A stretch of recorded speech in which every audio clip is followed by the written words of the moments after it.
partial molar free energy or concept of chemical potential. Partial molar free energy can be denoted by Gi bar.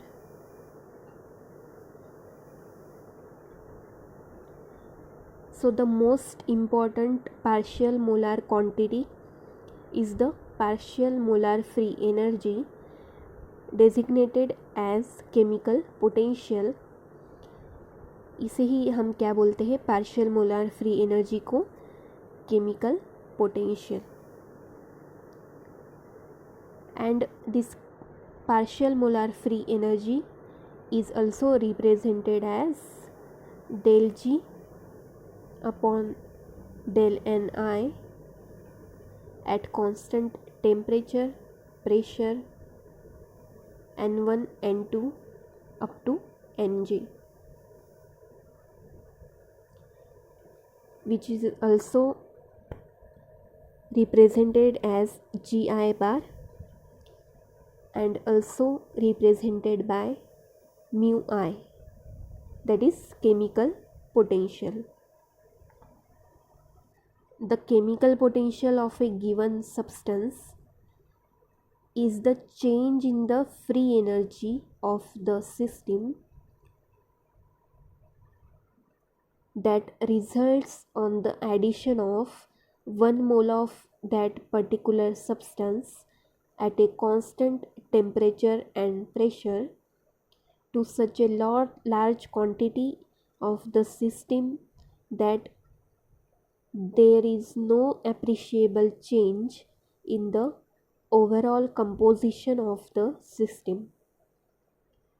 So the chemical potential क्या है? Chemical potential किसी भी दिए हुए substance का is the change in the free energy of the system. जो भी free energy में चेंज आएगा उस सिस्टम के, अब ये चेंज इन फ्री एनर्जी कब होगा? जब हम 1 मोल ऑफ दैट सब्सटेंस, जो हमें सब्सटेंस दिया है उसका 1 मोल हम कांस्टेंट टेम्परेचर और प्रेशर पर उस सिस्टम में ऐड करेंगे और इस 1 मोल सब्सटेंस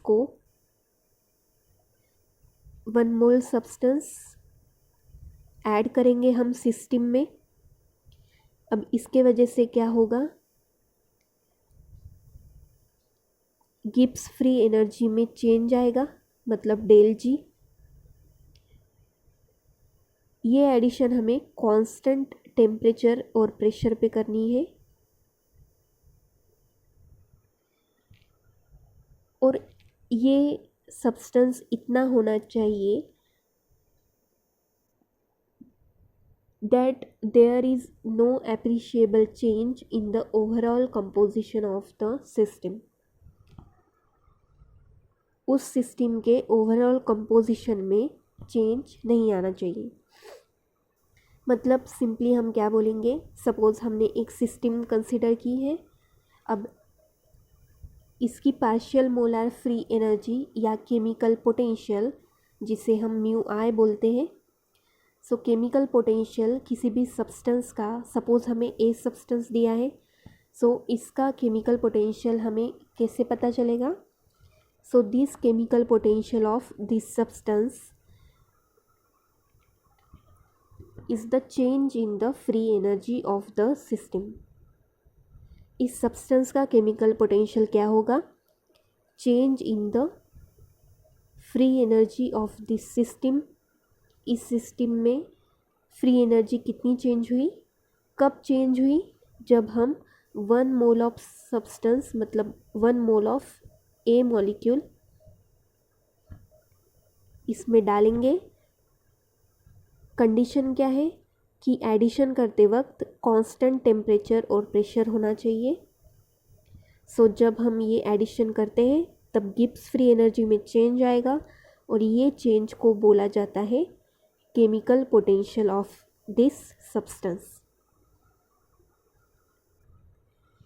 फिर से बताती हूँ, the chemical potential of A given substance is the change in the free energy of the system that results on the addition of 1 mole of that particular substance at a constant temperature and pressure to such a large quantity of the system that then there is no appreciable change in the overall composition of the system. First condition तो थी that constant temperature और pressure पे ये 1 mole of substance ए हम डालेंगे इस system में। दूसरी कंडीशन ये है कि ये सिस्टम इतनी लार्ज क्वांटिटी की होनी चाहिए कि जब हम ये 1 मोल ऑफ सब्सटेंस ए इसमें डालते हैं इस सिस्टम में तो overall composition of this system will not change. अगर हम सपोज़ बहुत लार्ज क्वांटिटी में हमारे पास में वाटर है, suppose we have large quantity of water, अगर हम उसमें 1 ड्रॉप वाटर डालेंगे तो ओवरऑल कंपोजिशन चेंज नहीं होगा। वैसे ही इस सिस्टम का ओवरऑल कंपोजिशन हमें चेंज नहीं करना है। इसीलिए कंडीशन क्या है कि ये सिस्टम इतनी लार्ज क्वांटिटी की होनी चाहिए कि जब हम 1 मोल ऑफ सब्सटेंस इसमें डालेंगे तो ओवरऑल कंपोजिशन इस सिस्टम का चेंज नहीं होगा।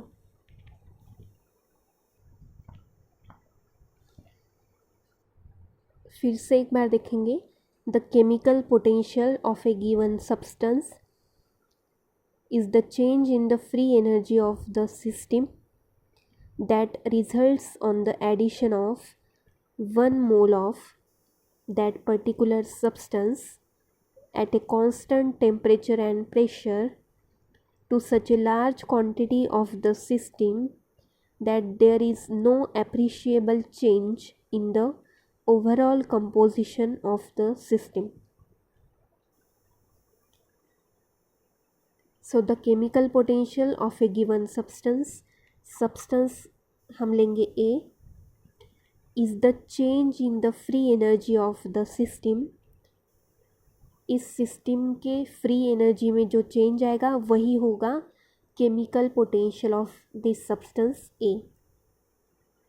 ये कब होगा, चेंज इन फ्री एनर्जी कब होगी, that results on the addition of 1 mole of that particular substance at a constant temperature and pressure. जब हम ऐड करेंगे कांस्टेंट टेम्परेचर और प्रेशर में इस सिस्टम में ए मॉलिक्यूल ऐड करेंगे 1 mole to such a large quantity of the system that there is no appreciable change in the overall composition of the system. So ये system इतनी large quantity की होनी चाहिए कि जब हम 1 मोल ऑफ सब्सटेंस ए डालेंगे इसमें तब वहाँ पर कोई भी एप्रिशिएबल ओवरऑल कंपोजिशन सिस्टम का चेंज नहीं होगा। अब जो भी चेंज इन फ्री एनर्जी मतलब जिसे हम लिखते हैं dg, सो इस dg को हम कैसे लिख सकते हैं, dg is equal to del G upon del T, जैसे हमने पहले किया था। टेम्परेचर, प्रेशर और नंबर ऑफ़ मोल्स से हमें डिफरेंशिएट करना है। सबसे पहले टेम्परेचर से हम डिफरेंशिएट करके कांस्टेंट क्या हो जाएगा, प्रेशर और नंबर ऑफ़ मोल्स, यहाँ पर आएगा D T plus del G upon del P at constant temperature and number of moles plus del G upon del N1, यहाँ पर आएगा dP। So del G upon del N1 at constant temperature, pressure N2 up to Nj dN1 plus dash dash dash up to del G upon del Nj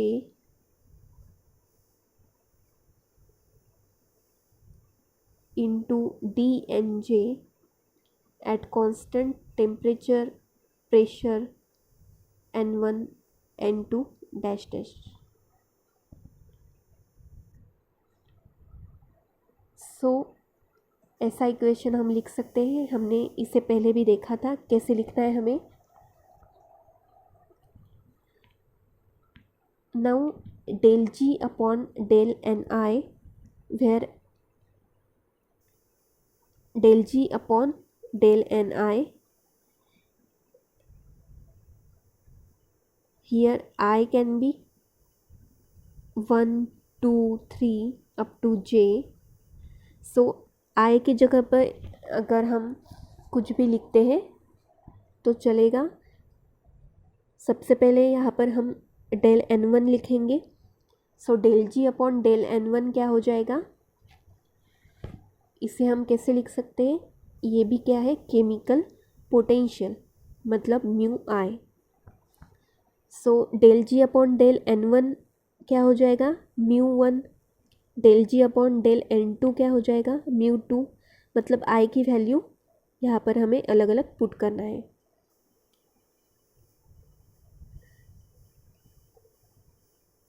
सो ऐसे ही यहाँ पर भी हम क्या करेंगे, जहाँ पर भी del G upon del N1 है यहाँ पर म्यू 1 लिखेंगे. ऐसे ही यहाँ पर आएगा mu J.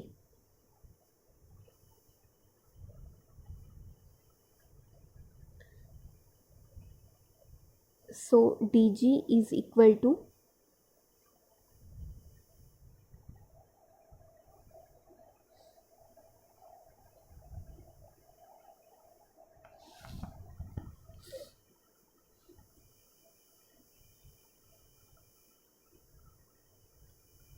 del G upon del T at constant pressure and number of moles into dt plus del G upon del P at constant temperature and number of moles into dP. सब semi लिखा है हमने, first दो semi हो गए. सिर्फ अभी del G upon del N1 यहाँ पर हमें लिखना है म्यू 1. म्यू 1 इतनी वैल्यू आएगी और इंटू dN1. सो यहाँ पर हम क्या लिखेंगे, del G upon del N1, उसके जगह लिखेंगे म्यू 1 और वहाँ पर क्या था, dN1. ऐसे ही del G upon del N2 के लिए क्या लिखेंगे, mu 2 into dN2 plus dash dash dash. और आखिरी में क्या आएगा, mu J into dNJ. Here mu1, mu2 up to mu J are the chemical potential of the components 1, 2 up to J respectively.